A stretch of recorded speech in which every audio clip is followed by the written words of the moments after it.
Donc là, on est sur un site qui a à peu près 1000 ans. Des restaurations sur ce site, il y a forcément eu un certain nombre depuis que le site est habité. On est arrivé là, le site était quand même vraiment dans un sale état. Donc on est content de le remettre en état pour un certain bon nombre d'années. On reconstruit les murs non seulement avec les pierres que nos ancêtres ont fait il y a 1000 ans, mais aussi avec les pierres qui sont venues faire la construction de l'abbaye. Et pour nous, c'est une facilité aussi, car les pierres pré-taillées, c'est beaucoup plus facile à poser. On a plusieurs types de pierres différentes. Majoritairement, c'est de la pierre de Fontvieille. On a aussi de la pierre de Montmajour, en fait, qui a été extraite sur place. C'est vraiment de la très belle pierre qui est disponible. Ça donne voilà, un confort de travail, d'avoir un beau matériau comme ça. Les différentes étapes de la pose, il y a les fondations d'abord. Donc c'est les plus grosses pierres qu'on a sur le chantier qui vont passer sur la première assise. Elles sont vraiment très grosses, il y en a qui font plus de 400 kg. Donc ça va nous permettre d'avoir une bonne structure en pied de mur, avec de la bonne profondeur. Et puis après, on va toujours prendre des plus grosses, qui sont forcément de plus en plus petites. Et puis on va monter comme ça jusqu'en haut du mur.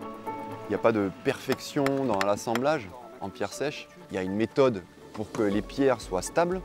Mais on ne va pas chercher les joints vifs ou vraiment chercher à coller. L'important, c'est que les pierres soient stables. En fonction de comment on va mettre nos cales, comment on va faire tourner la pierre pour qu'elle arrive bien, qu'elle ne bouge plus.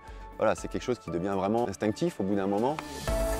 Après, pour les très grosses, on est obligé de réfléchir beaucoup plus. Certaines, on ne sait pas trop comment les mettre, mais il faut qu'on les mette quand même. Donc on va essayer de trouver vraiment l'endroit où elle va vraiment épouser le mieux les formes des pierres du dessous. Et là, on va chercher d'être au plus près du cordeau parce que quand elles sont vraiment très grosses, si ça dépasse un peu ou quoi, ça peut être gênant. Après, il faut dire que voilà, la pierre de Fontvieille en particulier est une pierre qui est très douce, donc elle se retaille facilement. Après, on essaye aussi vraiment de faire de la retouche plus que de la taille à proprement parler. Ah oui, vaut mieux, ouais, t'as raison. C'est sûr que ça va très vite quand c'est mécanisé.